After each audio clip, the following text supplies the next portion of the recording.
Lone Star Gridiron is looking for interns. Over the years, we have helped dozens of students get jobs in sports media. If you want to shortcut your path to a career in sports media, click on the internship link on LoneStarGridiron.com.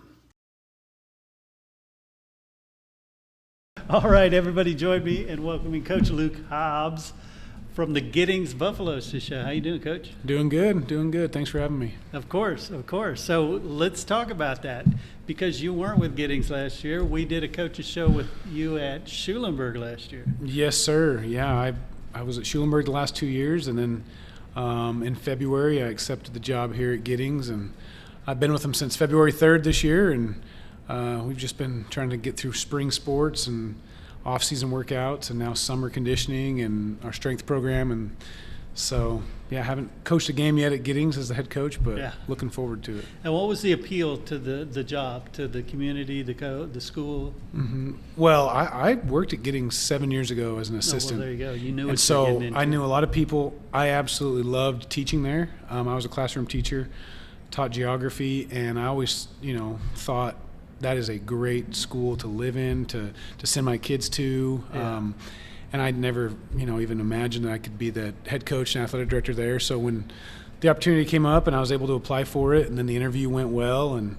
nothing against Schulenburg by any means. I loved it there, but the Giddings job was just an absolutely no-brainer. And so I'm very, very lucky and grateful to be the Giddings head coach. Nice. Well, let's talk about Giddings football. I know you haven't had a chance to play a Giddings football game yet, but what do you know about the team coming back? So, well, kind of the character of the team that I really, really like. And like I said, nothing matters till you go play football and see how they play the game. Right. But just the way they handle themselves and the work ethic, the kids work really hard. Talking to multiple coaches in the program, like, man, these Giddings kids really do work hard. They love the weight room. We have big, strong kids. The dynamics of the team has changed a little bit since I was there 7 years ago. The team looks a little different, but we got big, strong kids. We have some returners coming back. I know last year some of their key players were graduating, but tailback Bryson McDaniel, he's coming back. He's rushed for 1,000 yards his sophomore and his junior year. Wow. So that'll be huge for us. We have a quarterback competition going on with a kid who played a little bit of quarterback last year, and a running back that we're making into a quarterback. And the other quarterback that played, we're moving him to wide receiver. We think that's where his skills will be best used. And so there's definitely a lot of moving pieces, and there's a lot of just trying to get to know the kids and seeing what they can do. And, I guess you kind of go into a season a little bit blind in your first year, and you don't know a whole lot about the kids until it's Friday night at 7:30 and you see what they're made of. So I'm cautiously very optimistic, though. Nice. And for that 1,000-yard running back, and for that returning, the whoever wins the quarterback job, you've got to have a line. Yes, absolutely. What do you have coming back, or is that an area where you've got to have somebody step up? So we need a lot of kids to step up there. We have two really good returners coming back. Our center, Isaac and Garza, and then our right guard, Peyton Dees, both very, very good offensive linemen. They're going to anchor us, but then we've got to find some guys to fill in. Carson Hartnrift, he played last year played a little bit more D-line than O-line, struggled with some injuries. We anticipate him playing left guard. And then left tackle, right tackle are wide open competitions between some young kids. So we'll definitely see how that goes. And then, we want to avoid two-way starters as much as we can, especially in the trenches. But there's going to be a rotation of defensive linemen.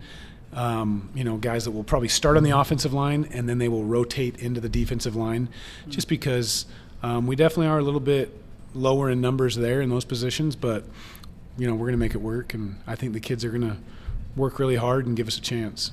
Nice. And what about you? We'll talk district, but let's talk about the non-district. Who do you have scheduled? So we're going to open the season with Gerald.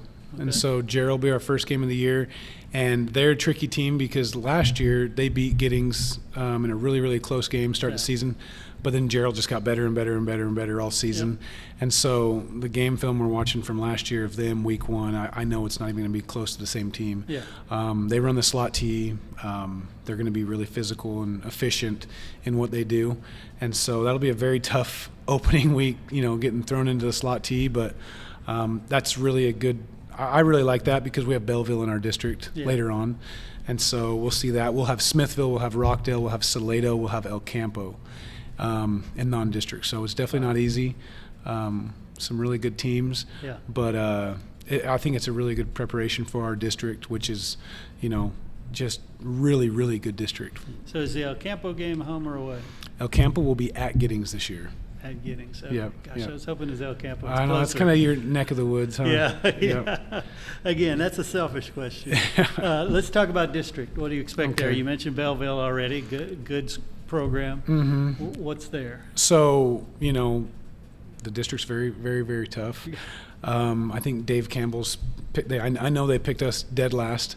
At the top, you got Belleville and Sealy and Madisonville. Very, very good athletic programs. Then you got LaGrange, you got us, you got Caldwell.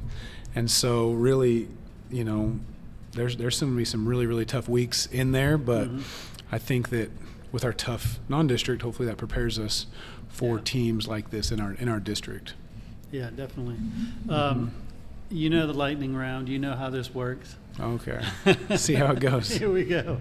Willie Nelson or George Strait? George Strait. Dogs or cats? Dogs. Easy. Easy. Yeah. Hoodie or polo? Hoodie. Well, it depends on the weather. If it's hot, right, I'm not wearing a hoodie. But if it's cold, I'm going hoodie for sure. Buc-ee's or Whataburger? I guess Buc-ee's. Okay. There's more there. Ribs or brisket? Ribs. Queso or salsa? Queso. Coach Prime, Coach Saban? Coach Saban. You're like, duh. Yeah. I mean, I like Prime, but Coach Saban. How can you go against him? Yeah. Cowboys or Texans? Texans. Longhorns or Aggies? Ooh, that's a tough one. I'm pretty impartial because I'm not from here. Yeah. It's funny. My my daughter likes A&M. My son likes Texas, so really? I just kind of pick with them. But I love watching Texas the last couple of years. Yes. Absolutely love watching Sarkisian's offense. And I've been to a few games at both the stadiums. They're both awesome to go to. But we'll go with the Longhorns I'll be on the bandwagon right now while they're really, really good. There you go. I love it. Yeah. I love it. Now, on a Friday, imaginary game, across the field from you, which coach is the biggest challenge among Texas high school coaches? Ooh, like hypothetically or like someone that I have coached against? Hypothetically. Well, hypothetically, that's a tough one. I guess you could go with our district, Grady Rowe, with Belleville. Their stuff is hard to stop with their slot T. That's definitely a program we want to beat. That's kind of our measuring stick is where's our program going to be? Can we compete with Belleville? So I'll go with that and say that we really want to beat them. But, there's so many good coaches here. Wade Griffin's a guy that I coached for and then coached against, and he's really good. He's at Mason now. And, I think Ganado head coach Irvin is really, really good. Their stuff's tough. We had some good games at Schulenburg with them, and there's a lot of good ones. Yeah. There's a lot of really good ones. I love it. Yeah. I love it. So out of your coaching staff now, and I don't know what percentage of them are guys you brought with versus guys that are there, who would you say who is the most funny? Who's the funniest coach we have? Funny, yeah.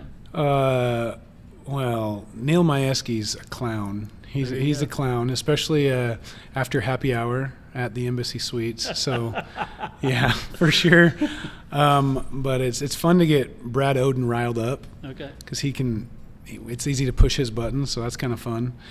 He's our defensive coordinator, and like you said about people that came over from Schulenburg, and this is kind of rare, I think, being the first year coach at this school. I've coached with like 90% of these guys. Nice.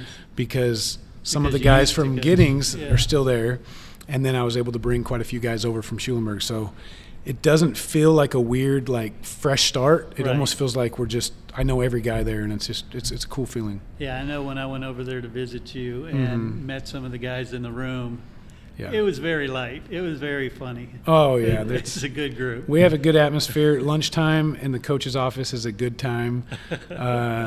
But they're awesome coaches too. Like it's so nice. I mean, just having coaches that have been there and done that, that have energy, that have experience, that I can say, shoot, I don't know the answer. What do you think? And then they have good answers. You know, that's huge for a head coach to be surrounded by guys way smarter than the head coach. So Cool. it's been good. Cool. Well, Coach Luke Hobbs, gosh, I want to thank you so much once again, Yep. not only for doing this show, but just being a friend. Yes, sir. Appreciate it, man. You bet. You need to come up sometime and go to some games, and I'm glad we're not at El Campo, but it would be cool to see you Right. there. But nobody wants to go to El Campo and play football games. Right, So. right. No, I'll definitely do my best to get up there, and hopefully we'll be able to do a coaches show again this year. That'll be fun. That would be great. Cool. Absolutely. Thank you. Thank you.